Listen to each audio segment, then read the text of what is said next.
In the year 2000, Kings Island in Mason, Ohio debuted the world's largest wooden roller coaster, Son of Beast, standing 218 feet tall, reaching speeds of 78 miles per hour. Son of Beast was built as a sequel to the legendary 1979 coaster, The Beast, which to this day is considered one of the world's best wooden coasters. Unfortunately, Son of Beast never achieved that status, but instead, quite the opposite. The ride was plagued with structural issues and built up a reputation for being extremely rough and uncomfortable and unreliable. It ceased operations in 2009 following an incident and stayed dormant for 3 years while the park decided what to do with it.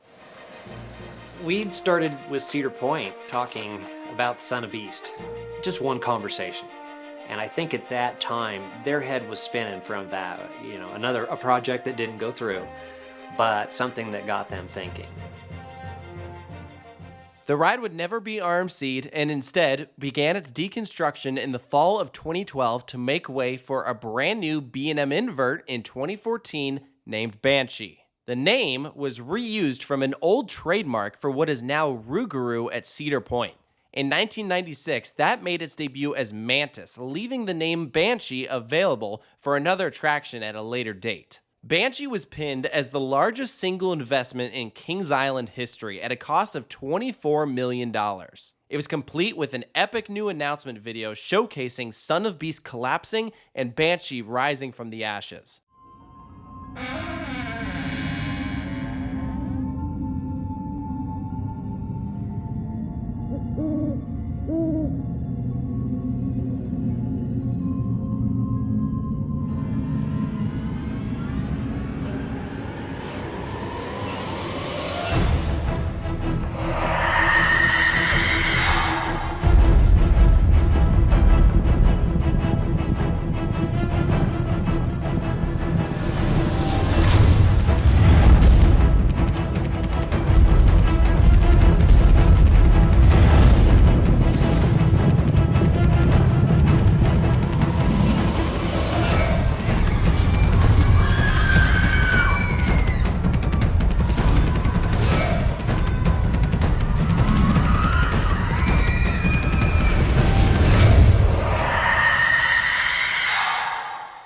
Probably still my favorite announcement video of all time. The ride opened in 2014 to positive reviews. So many parks in the Cedar Fair chain already had an inverted coaster from B&M, so it was about time that Kings Island got one of their own. And interestingly enough, it is only one of 2 B&M inverts to be built in the US in the past 20 years, the other being Patriot in 2006. Banshee is the only, what I would call a modern age B&M invert. And what I mean by that is it is an outlier among the rest. You put this ride side by side to every other invert, and this is the odd one out in regards to the approach of how it was built and designed. And I think if I had to draw a comparison for another invert for Banshee, it would be Alpengeist at Busch Gardens Williamsburg, as both have large sprawling elements compared to most, which are compact, whippy experiences. And those two juxtapositions of style of invert have created a divide on Banshee. You have those that love that larger, stretched out design, and those who prefer the old school, more traditional feel. And in this review, I'll tell you the pros and cons to each style, and in the end discuss which I prefer and why. And we're going to start by first walking through the Banshee ride experience so as to better understand what that attraction offers. And it all starts with the presentation. Banshee is positioned in the Action Zone section of Kings Island on the left-hand side. It can be seen with its towering 167-foot-tall lift hill, Gothic church for a station, and that iconic entrance sign. Maybe my favorite logo on any roller coaster. When you enter the queue, you are a visitor to a graveyard known as Haunted Hill. Huge headstones can be seen on either side, some of them paying tribute to past attractions, the largest of which is, of course, Son of Beast with that eternal flame up top, which again, Kings Island has kept going all these years later. Those gravestones at the entrance are the only theming you get during this queue. Most of the line is made up of repetitive switchbacks, but the good news is, it moves fast. Certainly, Banshee can build up long waits. I've seen this thing posted at over 2 hours before. But with 3 trains of operation, 32 passengers per train, the operations on this attraction tend to be very fast. And one little thing that helps that line move quicker is that when you get to the station, you might notice There's no floor drop before the train dispatches. I believe this is the only B&M invert like that. It's more akin to like a wing coaster. And that's far from the only thing that this ride has in common with a wing coaster. Most notably, the restraint design. Banshee is the only B&M invert to use a vest restraint. These are prototype trains. Even the most recent invert, Monster, uses that traditional over-the-shoulder restraint. The pro with this design is that it eliminates headbanging.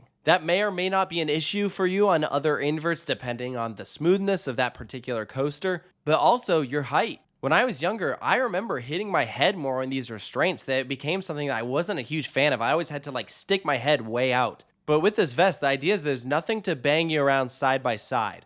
The downside to that is this vest can be kinda restrictive. Those previous over-the-shoulder restraints, though a little bulky, allowed for some room that on elements like a zero-G roll, you truly would float up out of your seat. That, unfortunately, is not really the case for Banshee. In fact, you might notice the vest actually gets tighter as the ride progresses.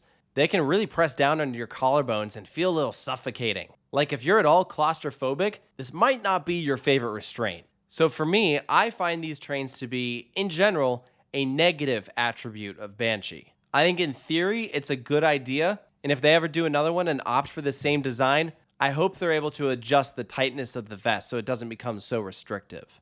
Now, the other big thing that helps increase operations on Banshee is that there are no bins on the opposite side of the ride platform. This attraction is one of several coasters in the park that requires lockers for your bags. They can be found right across from the ride sign out front, so do take note of that. When you depart that haunted church, you'll take a left-handed turn to start up that lift hill. There's great views of the park directly ahead, and as you start to crest over, you'll hear that wail of the Banshee. And it's also an important moment because Banshee is one of the few B&M inverts to not feature a pre-drop. That's when the train lets off the chain in a little dip before swooping to the side. Here, you just drop straight into it. The other inverts that do this, Monster at Grunelund and Osiris at Park Asterix.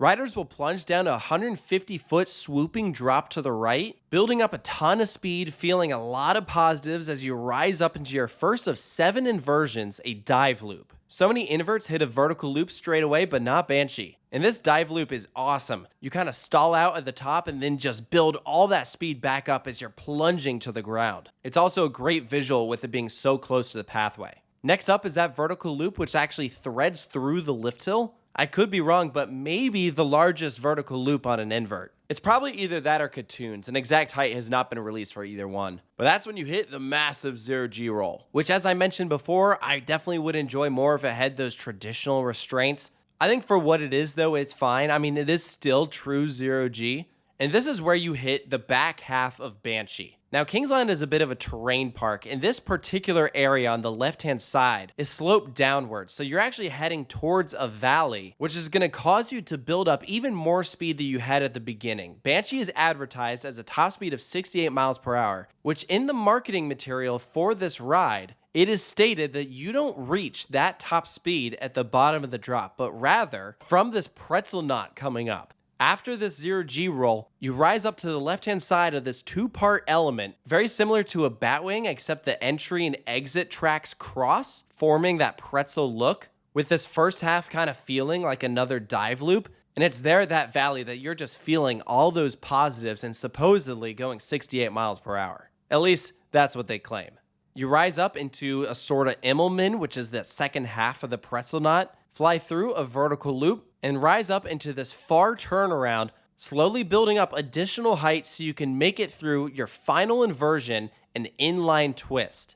I think most people would tell you that this is Banshee's signature element. It's very out of character for an invert. It's typically the type of thing you'd find on a wing coaster, which, again, another thing this ride has in common with wing coasters. And it truly feels like you're traveling in slow motion. We got one more helix coming up, pretty forceful, and that's what takes you into the final brake run. Because of Banshee's size, these elements are more spread out than your typical invert. To help put that in perspective, most inverts hover around that 100-foot mark. Flight Deck, California's Great America, 102 feet tall. Great Bear, Hershey Park, 90 feet tall. Monster, Grunelund, 111 feet tall. Afterburn, 113. Nemesis, 42. That's a weird one.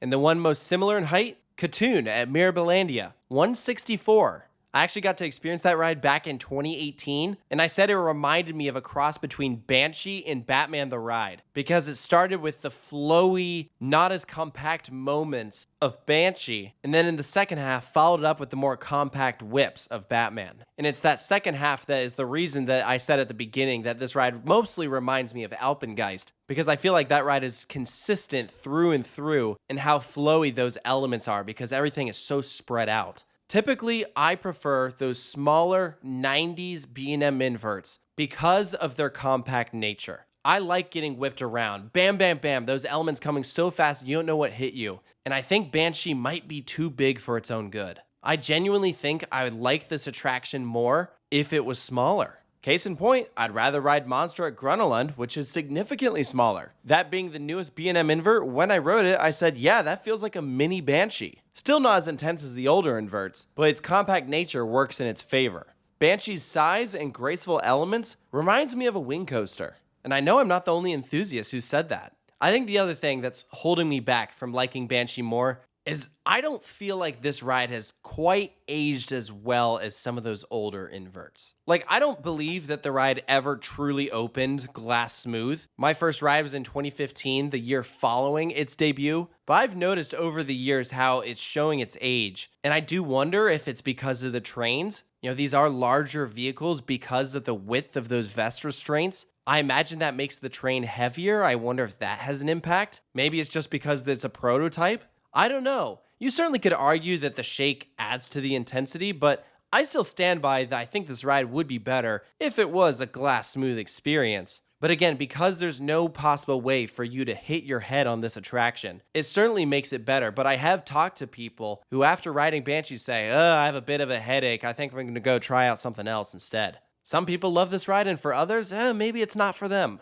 I've talked to people who say that this is their favorite B&M invert, and I can understand why. If you like that more spread out approach, those sustained forces. But when I think about my favorite B&M inverts that I've experienced, I think my mind more goes to rides like Montu or Osiris, Nemesis, even Raptor in the same freaking state. And if you look at the pattern, I think it's pretty easy to spot what they all have in common. They're things that Banshee lacks. I enjoy that feeling of getting tossed around. One of the most defining features of a B&M invert was a corkscrew, where you just rapidly change directions, flipping upside down. And you know what Banshee's lacking?